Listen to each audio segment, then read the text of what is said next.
Hello friends, welcome to our easy tech channel. अगर आप लोगों का भी आईफोन का स्पीकर काम नहीं कर रहा तो आज 3 ऐसे तरीके बताने वाला हूं जिससे आप लोगों का स्पीकर काम करने स्टार्ट हो जाएगा। सबसे पहले आप लोगों को आ जाना अपने आईफोन की सेटिंग्स के अंदर आने के बाद आप लोगों को जिस तरीके का इंटरफेस दिख रहा होगा आपको यहाँ से स्क्रॉल डाउन करना है, जनरल में आना है। जनरल में आने के बाद आपको सॉफ्टवेयर अपडेट के अंदर आना है। सबसे पहला ऑप्शन हमारे पास सॉफ्टवेयर अपडेट का है।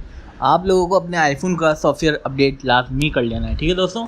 देन आप लोगों को यहाँ से बैक करना है। बैक करने के बाद दूसरा ऑप्शन हमारे पास ये है कि आपको जनरल में आना है।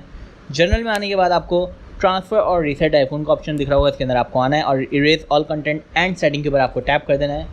ये था हमारे पास दूसरा ऑप्शन। अब हम बात करते हैं अपने तीसरे ऑप्शन की, जो कि आप लोगों को सिंपल अपना आईफोन का बैक कवर ओपन करना है और वहाँ पर जाके आप लोग टेक्निकल प्रॉब्लम चेक कर सकते हो अपने आईफोन के अंदर, या फिर आप लोग किसी रिपेयरिंग वाले को दिखा सकते हो, जिससे आप लोगों का हार्डवेयर की अगर प्रॉब्लम होगी तो वो आपकी सॉल्व कर देगा। आई होप ये वीडियो आप लोगों को पसंद आई होगी।